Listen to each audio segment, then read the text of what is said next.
Hello everyone and welcome to the winners bracket semifinals of the Esports Cup 2025 Esports World Cup. It is Magnus, Carlsen versus Nodirbek, Abdusattorov. Now the four players who joined via the late qualification are joined to the main pool of these top tier players. And the first one that we're covering is Magnus, Carlsen versus Nodirbek. Abdusattorov,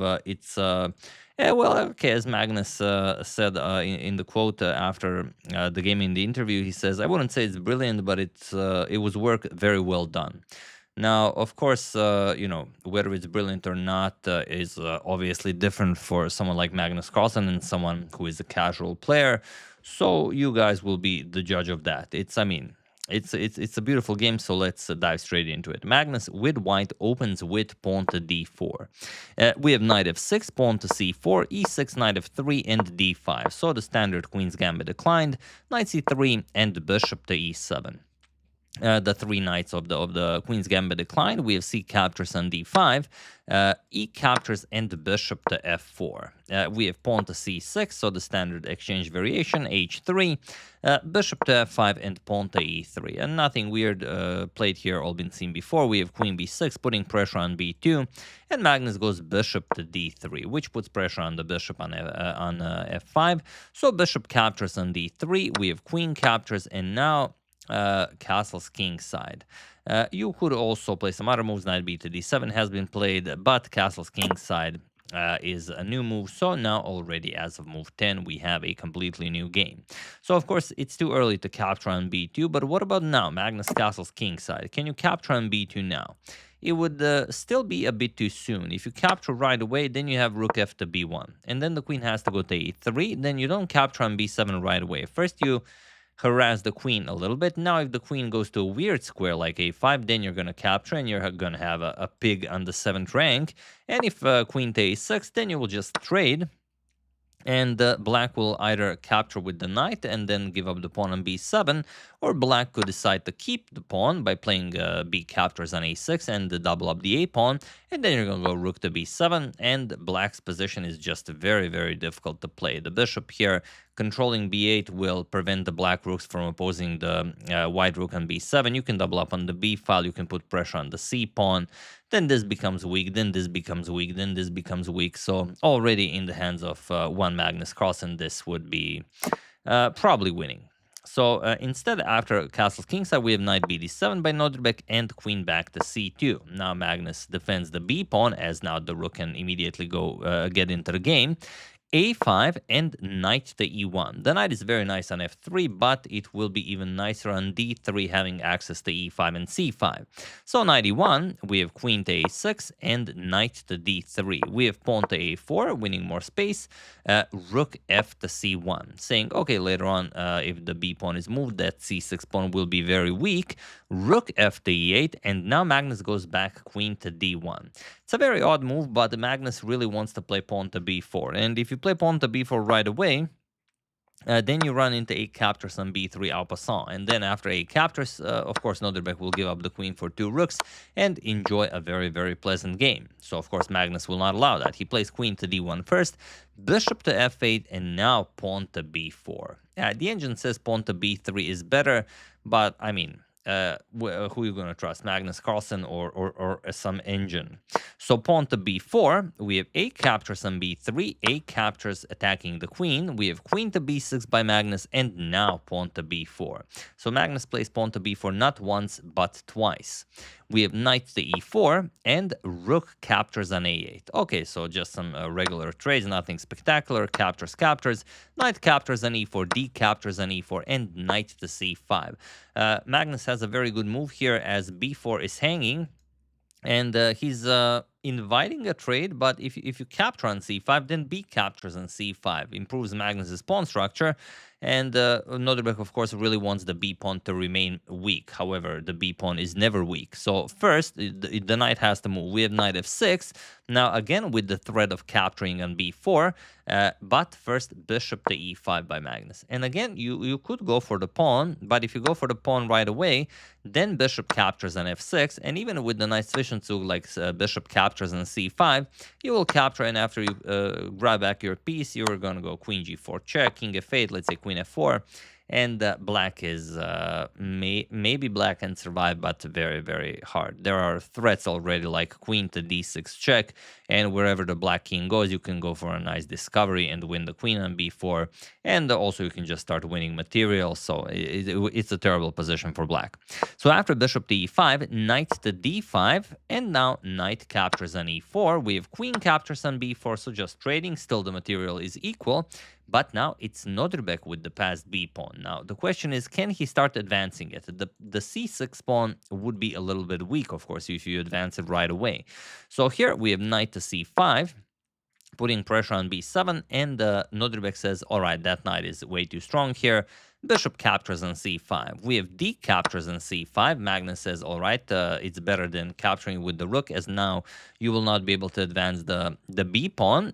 We have queen to e4 and bishop back to d4. We have rook to d8, and Magnus moves the queen. Of course, you never want your queen being x-rayed by the rook, so queen g4. Magnus offers a queen trade, and Nodirbek accepts. We have queen captures, h captures on g4, and knight to c7. The only weakness really in Nodirbek's position is the b7 pawn. It's a backwards pawn, it's on a light square, so you should defend it. And he does so by playing knight to c7. He wants to block the rook by playing knight to b5, and b5 is a light square, so Magnus's dark square bishop will be useless against the dead knight. So the only way to go after it would be to go, let's say, rook a1 to a7, but the knight on b5 also covers a7. So really the only hope you have is for this rook to move from the back rank and to somehow attack the rook via the b8 square.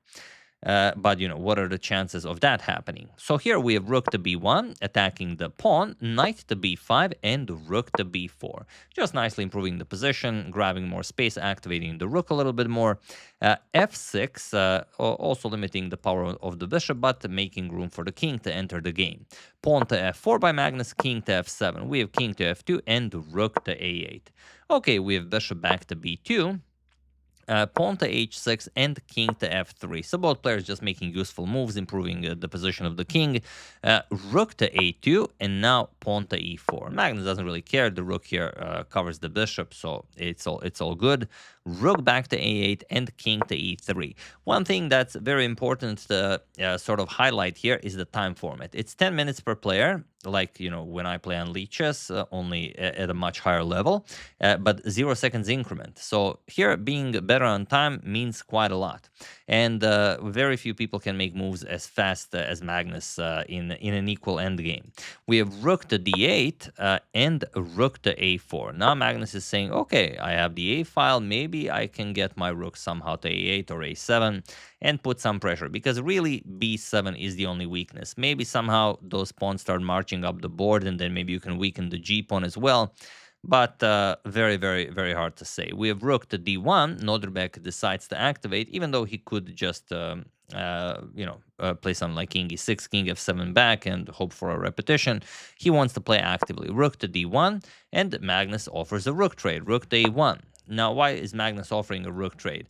Objectively, the position would still be equal, but he would have bishop versus knight, and there's play on both sides of the board. So the bishop would have somewhat of an edge, even though the pawns on the queen side are on light squares. Obviously, Magnus knows how to play this very well. Nodirbek declines. Rook to d8, and now pawn to f5. Magnus wants to push. He wants to get the king into the game, push e5, and look for chances elsewhere. King e7, pawn to e5 right away. We have f captures, bishop captures, king f7, and king to f4. Okay, slowly but surely making progress. We have rook to d5, and now rook to a8. With this rook to d5 move, Nodirbek allows Magnus to grab the back rank. Now, it's not a lost position or anything. There just wasn't a reason to do that. But on the other hand, you still have to find the move.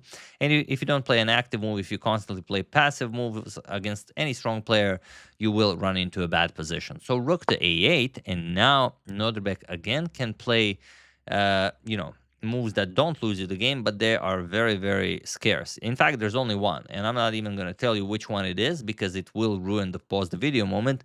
Nodirbek thought Magnus is just interested in a pawn trade, so he played rook captures on c5, but now Magnus is completely winning, and is just wonderful why this position is winning. So have at it. Feel free to pause the video and say, was this work really well done, or was there some brilliance in it? So have at it while I give you a couple of seconds.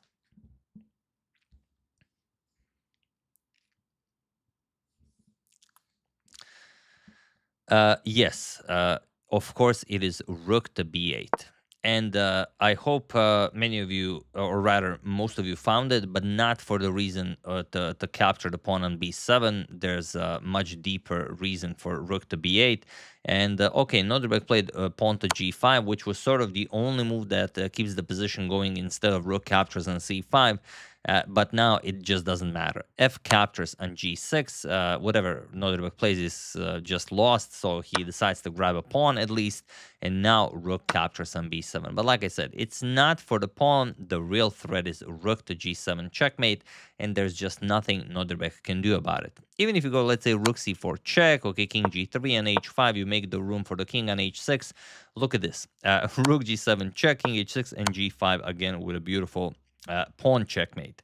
So after rook captures on b7, Nodirbek, the only thing he can do is give up an exchange. He plays rook captures on e5, king captures on knight c3.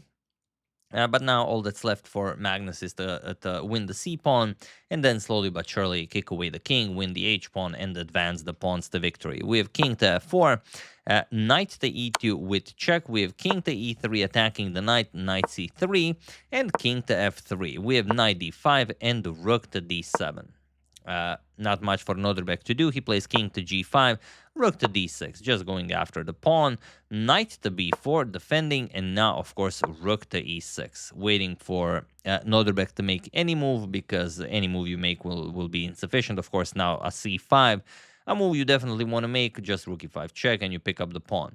So knight to c2, the only hope Nodirbek has is for Magnus to blunder a knight fork. So rook to e5 check, we have king to f6 and rook to c5. Now with a double attack on the knight and on the c6 pawn. Knight to d4 with check, king to e4, and he was in this position on move 57 that Nodirbek Abdusattorov resigned the game, as there is nothing more to be done here. The knight has to move, the pawn will fall, and that's pretty much it. Even though there are still very, very interesting ways you could mess up this position. Imagine something like knight to e2 being played. Okay, you capture the pawn with check, let's say king g5, and now you're saying, okay, I don't want to lose my g pawn, I'm just going to play king f3, and then you run into the knight d4 fork. So, don't lie, this could easily happen to you. Of course, Nodirbek is not expecting it to happen to Magnus, so of course he resigned, but yeah, very, very nicely played by Magnus. So yeah, what do you say? Is the find brilliant? Is it just a work well done? Do you have different criteria than the highest rated player and probably the greatest player of all time?